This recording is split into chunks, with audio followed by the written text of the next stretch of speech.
Alright, my people, you are welcome to another episode of Meet the Boss December series. I hope you followed our November series. You miss if you did not, so you better follow now.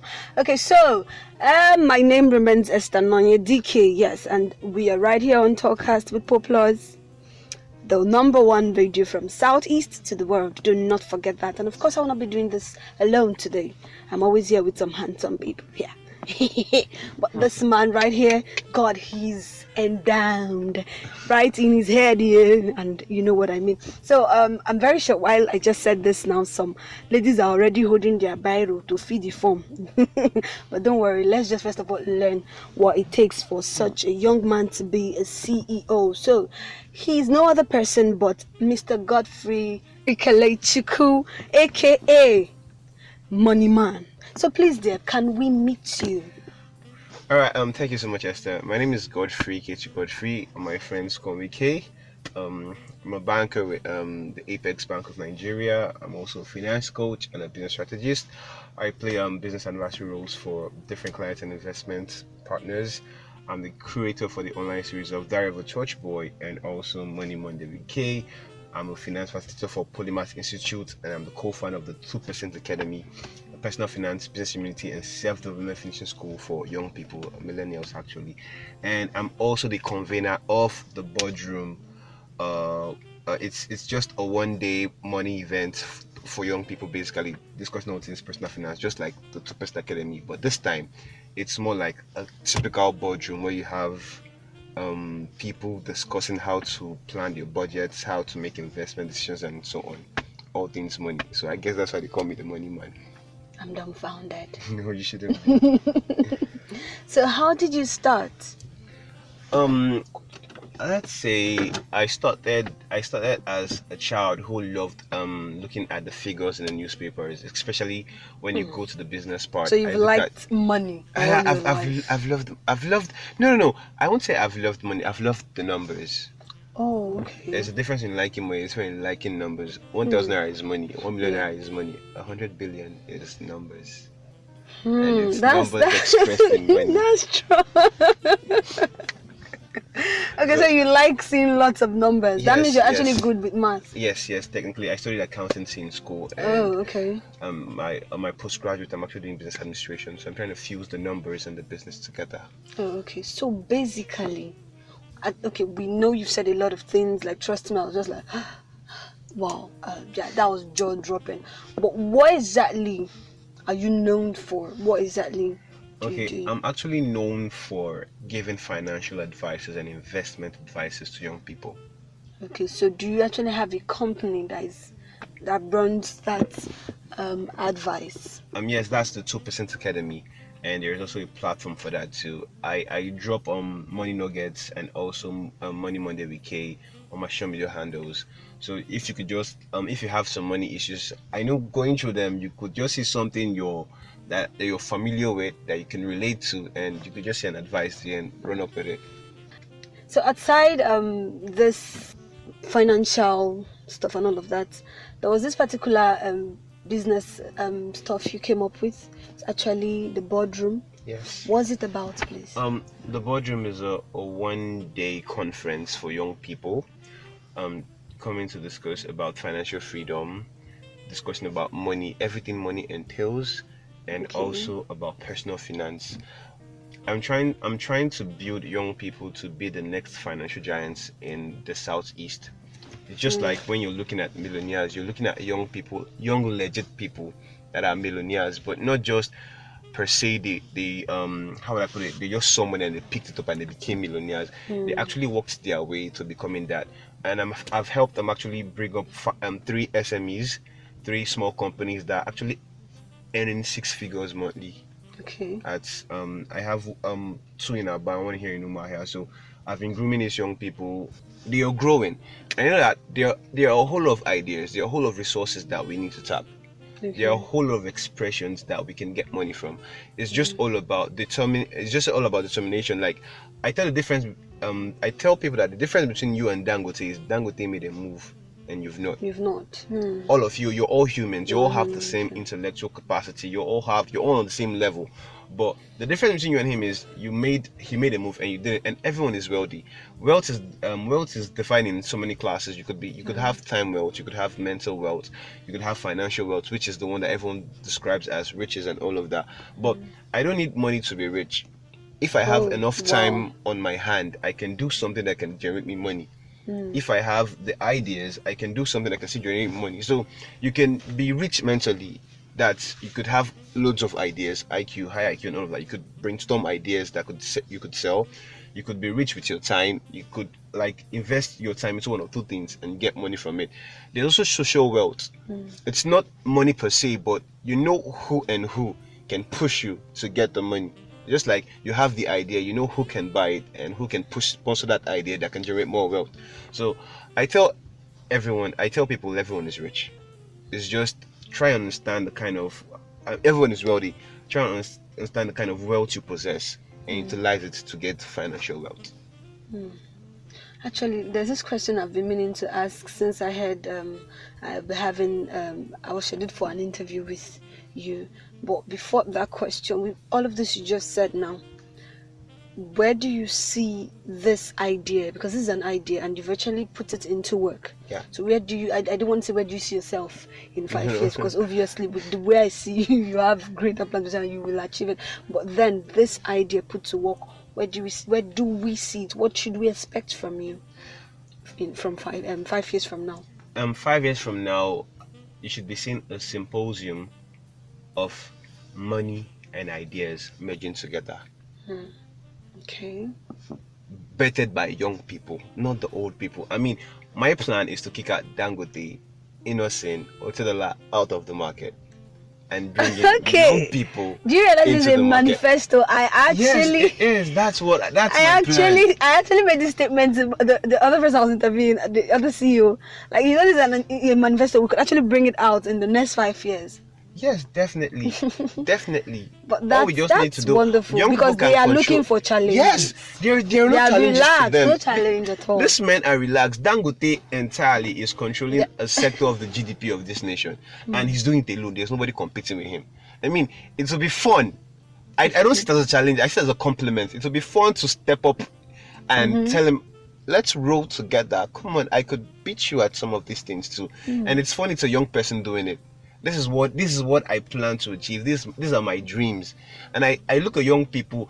The term doesn't listen Nigerian youths, but I tell people, if we were given the chances, opportunities our fathers were given, would have taken flights long ago. I mean, these were people that were fed and paid to go to school. Also, you can imagine someone running a company and still going to school, someone running a business and still going to school, someone fending for himself and still going to school in this current age. And funny enough, the school back then and the school now are not actually the same. The education back then and education now are not actually the same.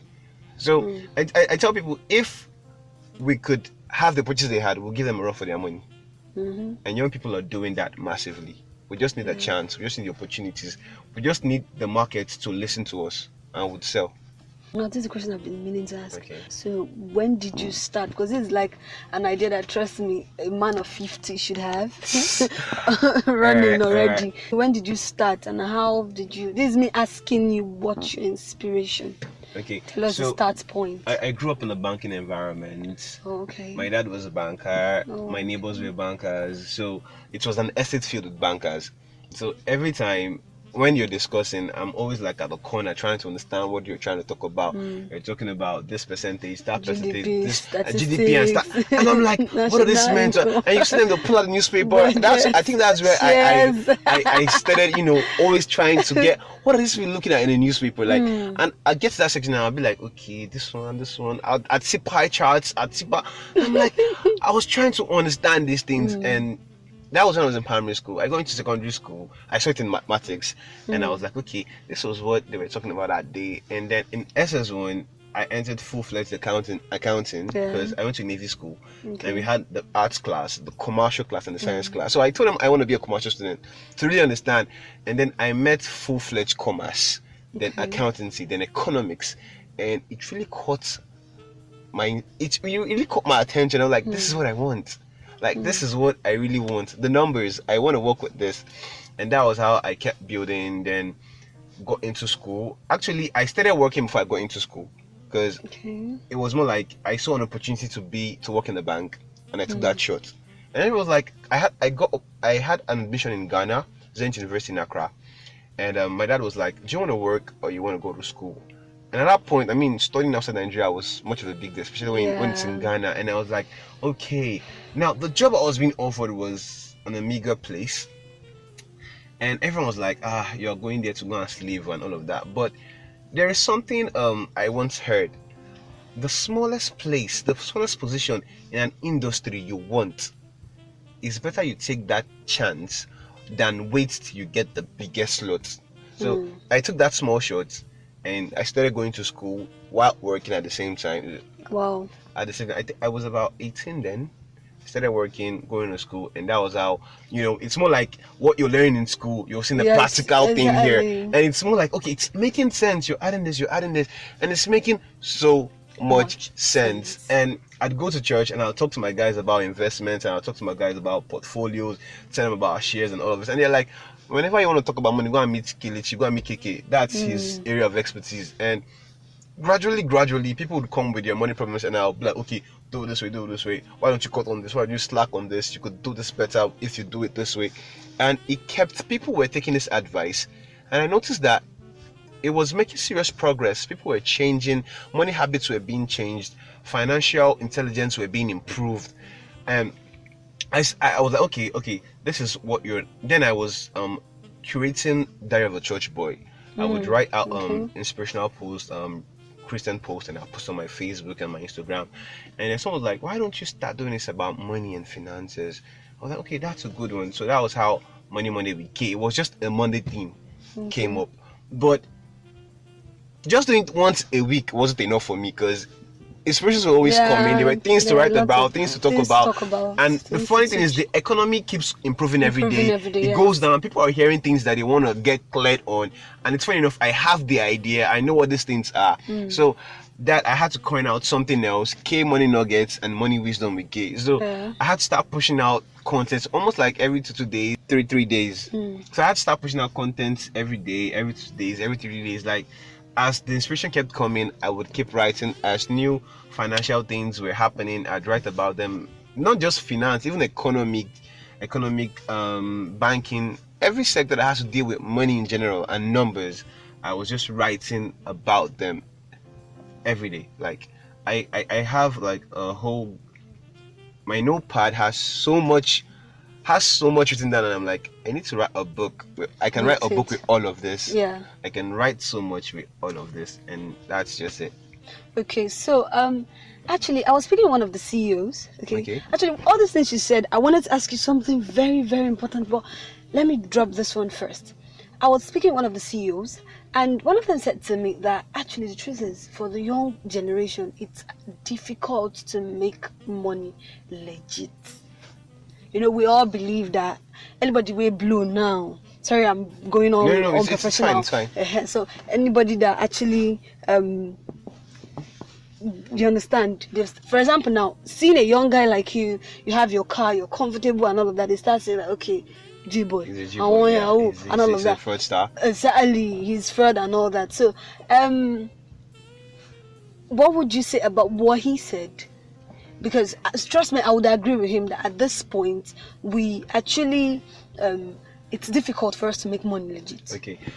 Okay, so this was one of the things we spoke about in the boardroom. We discussed extensively, and we looked at the GDP of Nigeria, and each member of the boardroom was stating things, necessities that they cannot live without. They spoke about food, they spoke about data, they spoke about security, they spoke about a whole lot.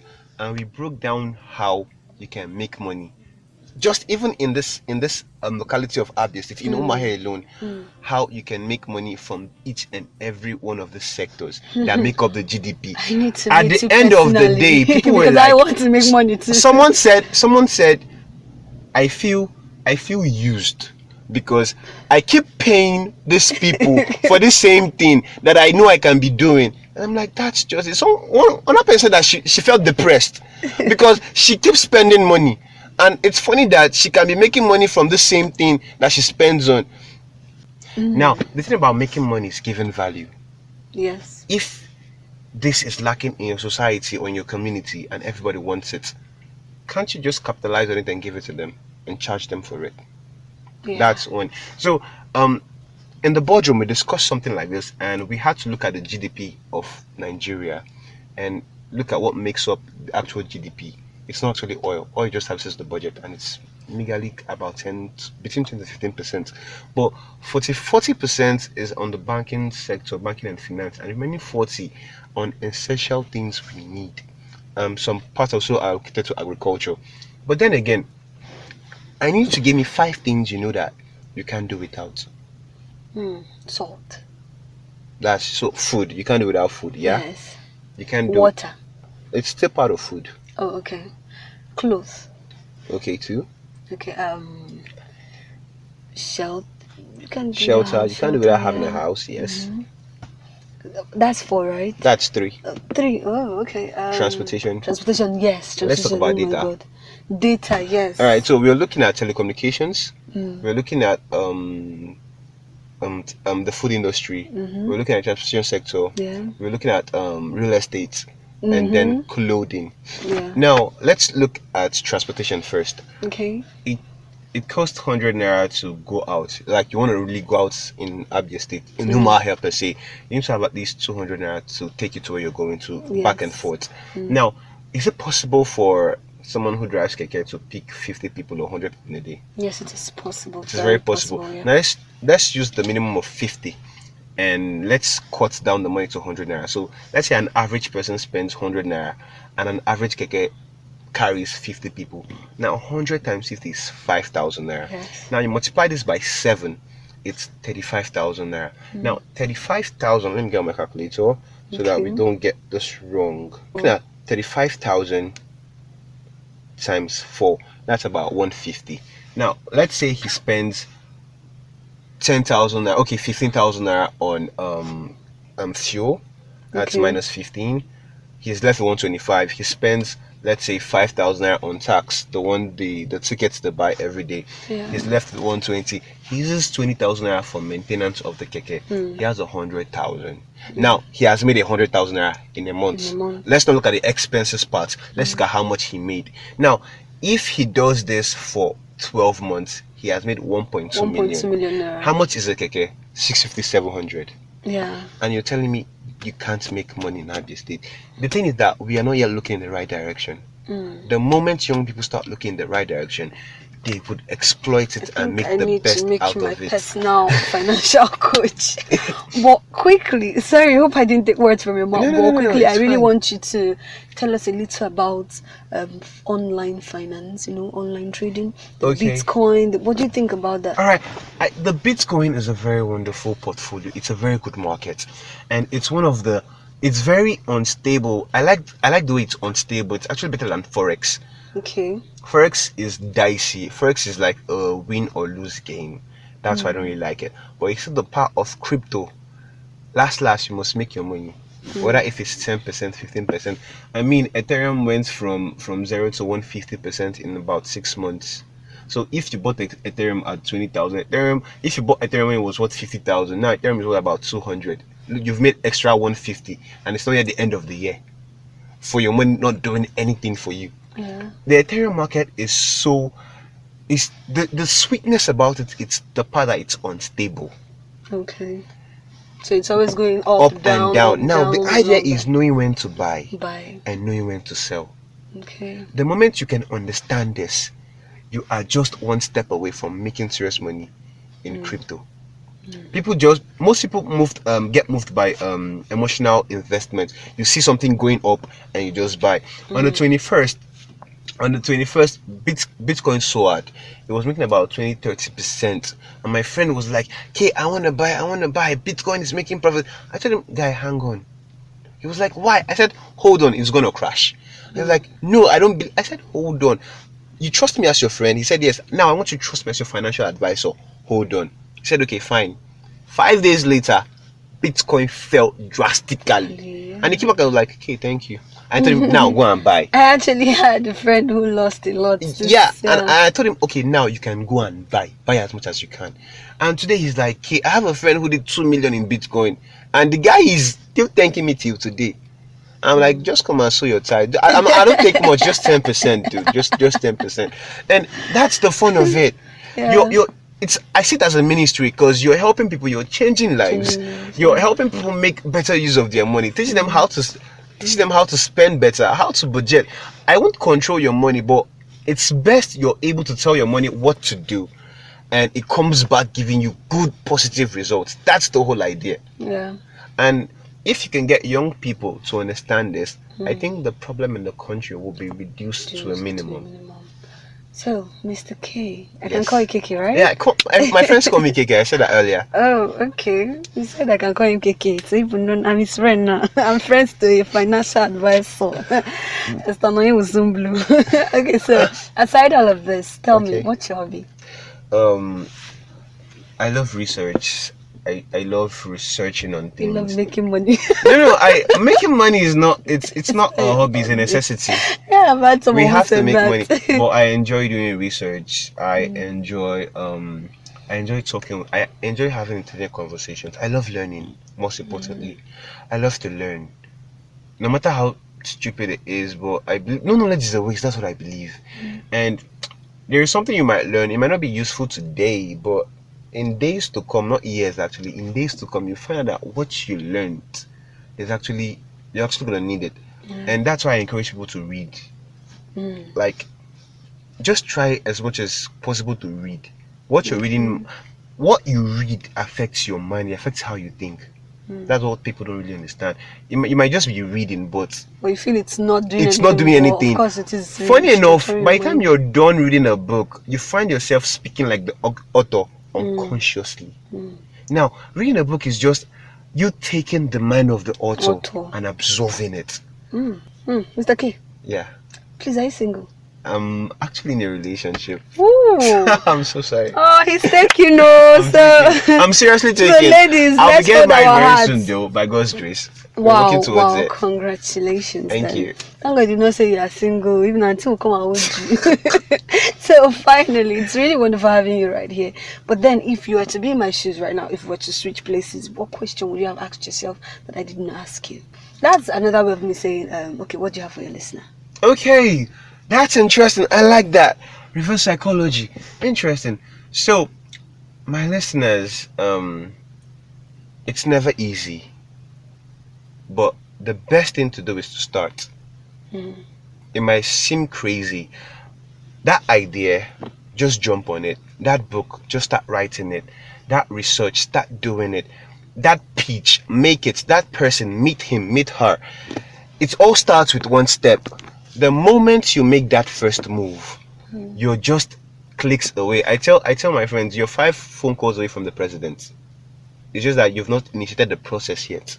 Yeah. If you can capitalize on what you know, what your hobby is, you capitalize on it and you're fully effective in it, a day will come calling that your talent will be needed. The question now will be, do you have the capacity to deliver on that opportunity? Because if you cannot deliver, then it means you're going home. That's why I said evolve or die. So that thing you're holding back on, why don't you start it? Why don't you just give it a go yet? That trip, make it. It's just, you don't know who you're going to cross paths with. You pitch them your idea, they take it up upon themselves and they sell it out to the public. And before you know, you're made.